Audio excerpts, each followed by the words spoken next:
नमस्ते व्यूअर्स। आपका स्वागत है जयपुर डायलॉग यूएसए पे और मैं हूं विभूति झा। आपसे आज चर्चा करूंगा। इलेक्शन के समय में हमेशा शब्दों का जो प्रयोग होता है बड़ा जबरदस्त सा होता है। और कभी-कभी जब पार्लियामेंट सेशन चालू रहती है तो उसमें ऑपोजिशन और गवर्नमेंट के बीच में जो बातें होती हैं उसमें तीरंदाजों का और कहते हैं गोला बारूद बहुत जबरदस्त होती है। आज मैं चर्चा करूंगा राहुल गांधी की जो पार्लियामेंट में जो उन्होंने बजट पे स्पीच दिया है, उन्होंने चक्रव्यूह की चर्चा की है। यू नो कि भारतीय जनता पार्टी और एनडीए की सरकार जो है चक्रव्यूह को के करता धरता है और वो मारे जाएंगे। तो मेरा तो पहले ये विचार है कि जनेऊधारी राहुल गांधी, जिनका गांधी अपना नाम भी नहीं है, जिनका अपना नाम तो कुछ और है, आप सब जानते हैं, उनकी वंशज क्या है आप सब पहचानते हैं। तो जनेऊधारी बनने का जो बहाना बन करके जो हिंदुओं पे प्रहार करते हैं, इसका पर्दाफाश भी होना चाहिए। तो दो चार चीजें जो देखेंगे आप, बड़ा इंटरेस्टिंग सा मामला है। मैं चूंकि अमेरिका में रहता हूं तो यहाँ की वारदातों से भी परिचित हूँ, यहाँ भी चर्चाएं होती है, उससे देखता हूँ और मैं कंपेयर करता हूँ। मेरे विचार में भारत और अमेरिका दुनिया के सबसे महत्वपूर्ण महत्वपूर्ण और सिग्निफिकेंट प्रभावशाली डेमोक्रेसीज हैं। बहुत बहुत ही निश्चित है मेरे विचार में। तो देखता हूं कि दोनों ही के जो लेफ्ट विंगर्स जो हैं, उनकी भाषाएं भी वही होती हैं। आप इसका आप हमारी बात ना माने, आप खुद ही देखें जरा, कभी मुआयना करें इसका। तो अभी राहुल गांधी बाहर से विदेशों से घूम के आए हैं, छुट्टियां मना के, अपनी विजय मना के, कि 543 सीटों में 99 पा करके वो बिल्कुल ही जैसे कि माउंट एवरेस्ट चढ़ गए थे। चलिए, वो बात तो अलग है, वो तो बात बीत गई। तो पार्लियामेंट में उन्होंने दो चार बातें कही है, चक्रव्यूह की बात की है। तो मेरा तो ऐसा लगता है कि वो अभिमन्यु भी नहीं है। उसकी जो वंशज है वो अभिमन्यु के नहीं होता है, वो अर्जुन का बेटा नहीं है। इस बात को माने तो जिस चीज को वो हिंदुओं को धुंध में डालना चाहता है, बेवकूफ बनाना चाहता है, उनके ही उनके ही तथ्यों का और उनके ही महाभारत और रामायण की चर्चा करके वो हमें जो मानहानि करता है और जो हमें नीचा दिखाता है, इस बात को आपको समझना पड़ेगा। राहुल गांधी, मैंने हमेशा से कहा है कि राहुल गांधी पप्पू नहीं है। ये चल गई थी बात तो अलग बात है, लेकिन जब आलू से सोना निकाल सकता है ये तो बड़ा मैजिशियन है भाई। ये तो बड़ा ही क्या कहते हैं, ऐसा ऐसा डमरू बजाता है कि शिव जी भी सोचते होंगे कि कौन सी चीज है ये। तो ये आप इस बात को सोचें जरा।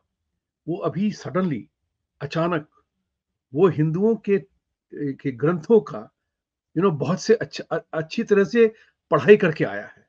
तो ये उसकी अपनी स्क्रिप्ट नहीं है।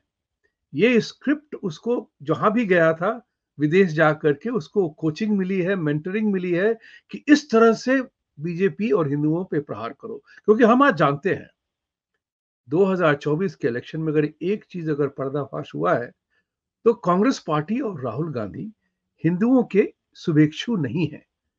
वो हिंदुओं को बर्बाद करना चाहते हैं। इसका उनका सारा परिवार, सारी उनकी जो व्यवस्था थी, वो हिंदुओं को बर्बाद करने के ऊपर ही लगी हुई थी। तो एक बात बताता हूं मैं। आप देखिए, यहाँ पे डेमोक्रेटिक पार्टी का एक ही बयान होता है, ट्रंप डिक्टेटर है।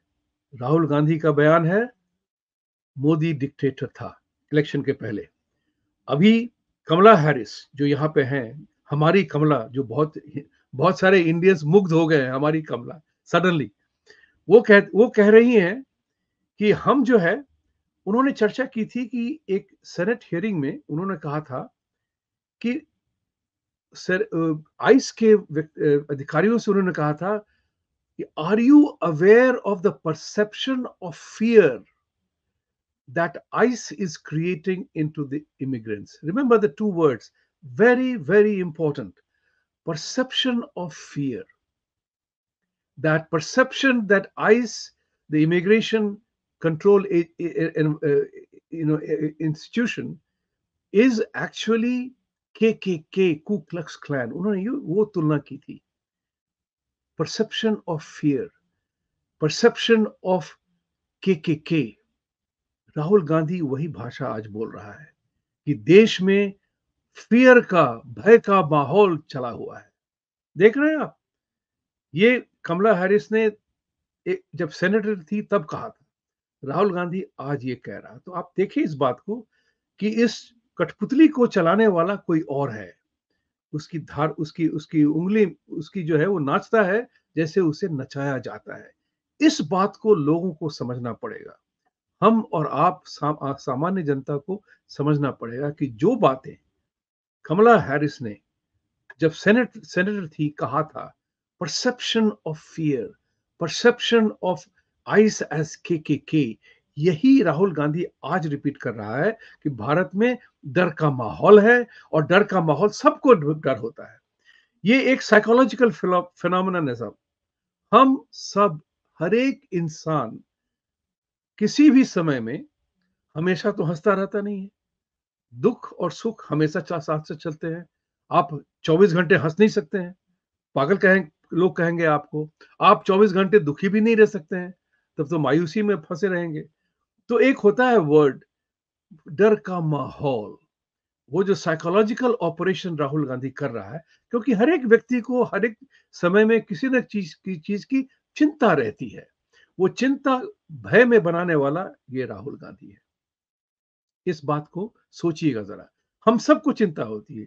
अगर बेटा अगर गाड़ी लेके कहीं बाहर गया है तो चिंता है कि वापस आ जाए सही सलामत। कोई हम कुछ काम करते हैं तो फिर एक छोटा सा फियर फैक्टर होता है कि भैया हो जाए तो ठीक है, ना हुआ तो यू नो हर आदमी के बीच में एक एक एक एक फीलिंग सी होती है हमेशा। लेकिन ये उस फीलिंग को आपके अंदर स्थापित करना चाहता है बीजेपी और मोदी के खिलाफ। करेक्ट? ये बात समझने की कोशिश करिएगा। फिर दूसरी बात, उन्होंने उसने ये अब आज तो राहुल गांधी को तो मैं अब उन्होंने और आप कहने की इच्छा भी खत्म हो गई मेरी, क्योंकि वो इंसान जिस तरह का माहौल फैला रहा है भारत में, वो भारत को तोड़ने की तरफ जा रहा है। उसने फिर गडकरी जी, निर्मला सीतारामन जी को, राजनाथ जी को कहा कि आपकी पार्टी में तो सिर्फ एक ही आदमी का राज है। अब एक बात मैं और कहना चाहता हूं।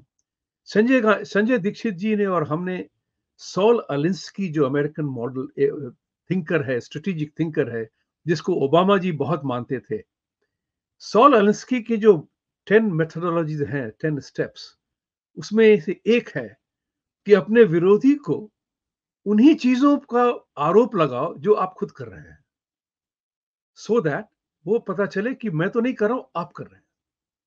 तो राहुल गांधी ने कहा कि आपकी पार्टी में सिर्फ एक आदमी का बोलबाला है, ऑलराइट, वो है नरेंद्र मोदी जी।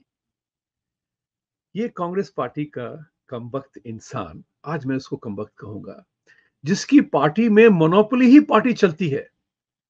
नेहरू गांधी नाम से वही चल रहा है। किसी की मजाल नहीं है कि इनके खिलाफ कुछ बोल सके डेमोक्रेटिक मैनर में भी। ये कह रहा है कि बीजेपी में एक एक व्यक्ति की डिक्टेटरशिप चल रही है। आप सोचिए इस बात को। मोदी जी प्राइम मिनिस्टर बनने के पहले एक कार्यकर्ता थे बीजेपी के और आरएसएस के, और उन्होंने ये जगह बिल्कुल जीत करके हासिल की है। राहुल गांधी, तुम तो चौथे वंशज हो, तुमको किस चीज का अधिकार है कि भारत को तुम्हारी ये वंशज प्रॉपर्टी है? हमारे बिहार में कहते हैं बपौती है क्या तुम्हारी ये भारत और हिंदू, जिनको कि तुम मजाक उड़ाते रहते हो? तुम्हारी पार्टी में अगर कोई तुम्हारे खिलाफ कुछ बोलता है तो तुम पार्टी से निकाल देते हो। मैं तो किसी व्यक्ति विशेष की चर्चा भी नहीं करूंगा। तुम लोगों ने अपनी पार्टी से लोगों की हत्याएं करवाई हैं। तो इस बात को समझा करो राहुल गांधी। गांधी नाम भी तुम्हारा अपना नहीं है। एक बात और कहूंगा मैं, उसने कहा है कि यू नो उन्होंने कहा है कि मुद्दा किस तरह से चुना है। देखिए, वो कह रहा है कि चक्रव्यूह क्यों है, क्योंकि मोनोपोली ऑफ कैपिटल और कंसंट्रेशन ऑफ पावर हो रहा है। मोनोपोली ऑफ कैपिटल और concentration of power. Congress party के जमाने में क्या हाल था भारत का, वो तुम जानते हो या नहीं जानते हो? जाके अपनी माँ से पूछो तो सही। तुम्हारे परिवार में तुम्हें कुछ कहने वाला, कोई कहने वाला, समझाने वाला ना रह गया हो, तो विदेशों से जा करके भारत को तोड़ने वाले तथ्यों के जो कलपुर्जे हैं, उनसे मदद मत माँगो। अब लोग समझने लगे हैं।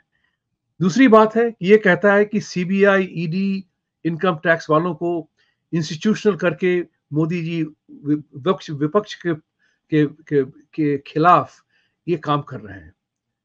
जिस तरह से तुम्हारा पार्टी जिस तरह से तुम्हारे पार्टी ने भारत के इंसानों से मजाक किया है, उसकी भी उसका भी पूरा बयान निकलना चाहिए। नेशनल हेराल्ड, तुम्हारी सिटीजनशिप, ये सब भी बात है जो कि तुम्हें समझना पड़ेगा। ये सब बातें भी सामने आ रही हैं थैंक्स टू टेक्नोलॉजी। और तीसरी बात, वो पॉलिटिकल एग्जीक्यूटिव की बात करता है। इस बंदे को, जिसकी मां अनऑफिशियल प्राइम मिनिस्टर थी 10 साल तक, ये सब जानते हैं। मनमोहन सिंह मौन व्रत लिए हुए बैठे हुए थे, तो एक अच्छे इंसान को, आरबीआई के पहले भूतपूर्व गवर्नर को ऊपर से लाद करके राज्यसभा का मेंबर बना करके, प्राइम मिनिस्टर बना करके उसकी बोलती बंद हो गई थी। सब लोगों ने, आपने देखा है कि एग्जीक्यूटिव पावर किसके हाथ में था और किस तरह से भारत का भविष्य एक एक, एक उस इंसान के हाथ में था जिसको कि पार्टी भी नहीं चुन पाई थी, कॉन्स्टिट्यूशन के खिलाफ था।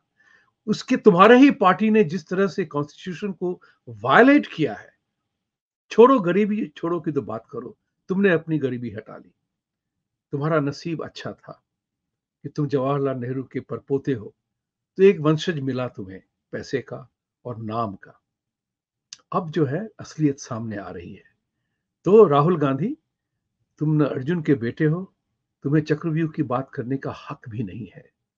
तुम नकली नकली गांधी हो, तुम जनेऊधारी हो, अपने मर्जी के खिलाफ से आज किसके लिए बोलना है उसी तरह का वस्त्र पहन लेते हो। तो भाइयों और बहनों, इस बात को समझिए, प्रश्न को उठाइए और जागरूक होकर के इस ऐसे बयानों का खंडन कीजिए। मैं तो चाहूंगा कि बीजेपी एक ऐसे व्यक्ति को, तेजस्वी सूर्या को, राहुल गांधी के उल्टे पलटे बातों का जवाब देने के लिए तेजस्वी सूर्या को बनाया जाए। तेजस्वी सूर्या को मैंने इसलिए कह रहा हूं कि वो कर्नाटका का है, उसको पता है। तेजस्वी तेजस्वी सूर्या एक्चुअली यंग आदमी है, एक्चुअली युवा है। तो वो राहुल गांधी के साथ मुंह बात कर सकता है, अंग्रेजी भी बोलता है, हिंदी भी बोलता है, और पढ़ा लिखा इंसान है तेजस्वी सूर्या। मैं उसको बहुत लाइक करता हूं। मैं चाहूंगा कि तेजस्वी सूर्या को बीजेपी नियुक्त करे कि राहुल गांधी की बकबक जो करते हैं वो उसका सारा खंडन करें। प्रधानमंत्री, विदेश मंत्री, वित्त मंत्री और डिफेंस मिनिस्टर, कोई जरूरत नहीं है इस सवालों का जवाब देने के लिए। इसी बात के साथ आज चर्चा बंद करूंगा। Please like, subscribe and support our channel. सत्यमेव जयते। सत्य को जिताने के लिए you have to fight for truth. सत्य के लिए लड़ना पड़ेगा। धन्यवाद।